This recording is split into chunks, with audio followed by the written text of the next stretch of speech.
Et bonjour à tous, ici Fredlis Fazbear et on se retrouve pour un petit bonus, on va dire, sur ma chaîne.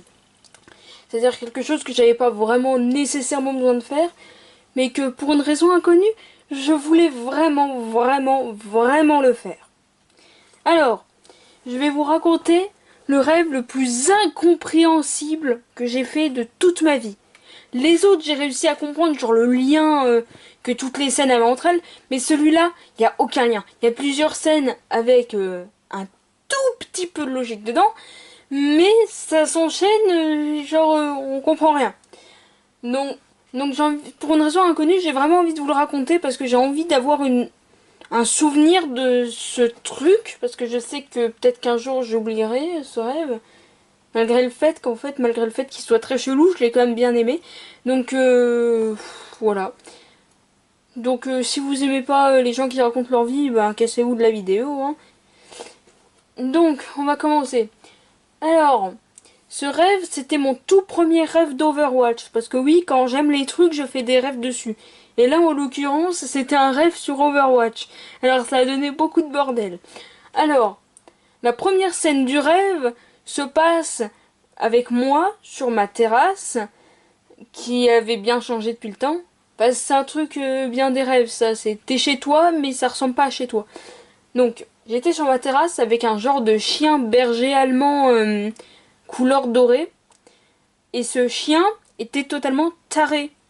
Mais taré, genre, il y a des chatons dans le jardin de mes voisins. Il y a une mère avec ses chatons. Et ben j'ai rêvé que ce chien taré là, il allait tuer les chatons. Il y allait tellement.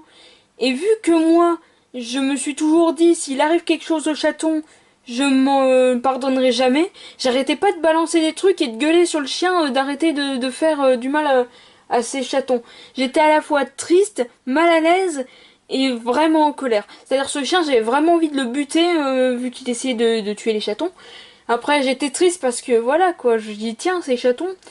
Et j'étais mal à l'aise parce qu'il n'y a rien de plus malaisant que de devoir balancer des cailloux sur un chien parce qu'il tue des pauvres chatons innocents qui ont rien fait. Donc ouais, c'est perturbant. Et donc après cette scène, une scène qui a totalement rien à voir et que j'ai pas compris. J'étais en fait, je contrôlais le soldat 76. Oui, déjà, ça commence bien. Accompagné de Tracer et Diva qui foutaient rien. On était encore une fois dans mon jardin et cette fois-ci, on balançait des flèches tranquillisantes sur Faucheur. Alors, je sais pas du tout d'où m'est sortie cette image, mais ça m'a perturbé quand j'y repense après. Puis après, ça change encore de scène. Et cette fois-ci, je marche seule dans dans une genre de maison un peu malaisante comme ça, en bois, avec des couloirs mais vraiment très étroits. Et bizarrement, l'emplacement des pièces ressemblait à celle de mon collège. Donc superbe. Et dernière partie de ce rêve qui a encore une fois rien à voir avec tout le reste. Je contrôle Diva qui est dans un caddie de supermarché à la place d'être dans son méca, qui fait avancer ce caddie par la pensée. Tout ça dans un supermarché qui ressemble au labyrinthe de glace. Vous savez les labyrinthes qu'il y a dans les parcs d'attractions où tu dois chercher ton chemin. Sauf que là, les miroirs qu'il y a souvent dans ce genre de trucs, c'était remplacé par des genres de pancartes de rayons de supermarché. C'était tout plat. Donc moi-même, en faisant ce rêve, j'étais en mode, mais qu'est-ce que c'est que cette merde? Donc, moi étant diva dans un caddie, je devais échapper à son bras qui voulait me kidnapper. D'accord, super. Et donc, à un moment, vu que j'avais la flemme de continuer à m'enfuir, d'ailleurs, je me souviens bien que je ressentais bien les émotions, genre bien le stress parce que j'avais vraiment pas envie qu'elle me chope. Et ben, quand j'ai eu la flemme de continuer à se barrer, quoi, et son bras m'a attrapé et elle m'a ramené, je sais pas où, à un endroit très bizarre qui ressemblait à un parc d'attractions, encore une fois, super. Et et je suis devenue l'esclave de Faucheur, Fatal et Sombra. Et pour profiter un peu de l'occasion, malgré le fait que je suis plus censée vouloir me suicider à ce moment-là, je me mets à leur poser plein de questions à la con, mais vraiment à la con. Et le seul truc que je me souviens avant de m'être réveillée, c'est Faucheur qui me dit ici c'est mes lois qui dominent ou un truc comme ça.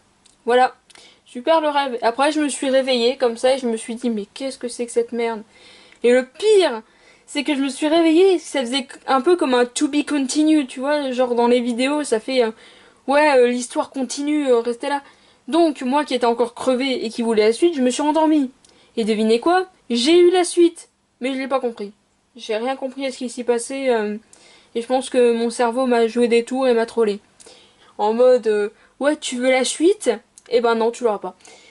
Donc voilà, c'était le rêve le plus incohérent que j'ai vu de toute ma vie. Et qui était plutôt cool d'un côté. Et de l'autre plutôt chelou. Genre la toute première partie de ce rêve, elle m'a vraiment mis mal à l'aise. Les autres, ça allait.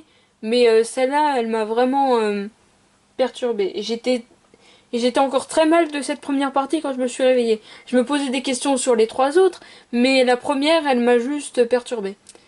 Pourtant, il y en a certains qui diront ouais, mais c'est pas grave. Bah écoute, voir des chatons se faire limite arracher la tête par un chien, c'est pareil que voir quelqu'un en train de décapiter quelqu'un d'autre. Hein. C'est pareil. Donc c'est aussi malaisant et c'est aussi pas très cool à regarder, on va dire. Donc voilà, c'était un bonus. Alors oui, je sais, apparemment les chaînes YouTube avec les gens qui racontent leur vie comme ça, apparemment c'est pas très bien vu. Mais je m'en fous. J'avais vraiment envie de partager ce truc-là. Et puis si quelqu'un a des réponses à ce pourquoi j'ai fait ce rêve-là, qu'il me le dise dans les commentaires sérieusement, parce que des fois il y a vraiment des rêves que je comprends pas. Que malgré que je cherche des solutions à plusieurs rêves, je ne trouve jamais les descriptions exactes de mes rêves, ce qui est plutôt logique. Enfin, faut dire, je crois que j'ai un cerveau assez dérangé, donc c'est normal que je fasse des rêves bizarres comme ça. Mais si quelqu'un a une genre d'explication, entre guillemets, qui me le dise dans les commentaires, ça m'aiderait beaucoup. Parce que j'ai bien envie de savoir pourquoi j'ai fait ce truc-là. Et pourquoi, voilà quoi. Pourquoi mon cerveau essaye de me mettre mal à l'aise avec ça quoi. Donc voilà. Donc c'est un bonus. Donc si vous aimez pas, bah déjà si vous êtes là, c'est que vous avez vous le regardez, donc voilà. Mais n'insultez pas dans les commentaires, parce que ça se fait pas. Faut être civilisé un peu des fois. Donc les insultes du commentaire, surtout les insultes pas très constructives, vous pouvez juste me dire des trucs s'il y a des choses qui va pas, genre avec ma façon d'expliquer, des trucs comme ça. Je sais pas. Ben voilà. C'est tout pour aujourd'hui et normalement, les prochaines vidéos que je ferai, ça sera sur les épisodes de Parlons ML PHF plus FNAF, ou bien des lives au pif comme ça. Bon ben, au revoir et à de prochaines vidéos.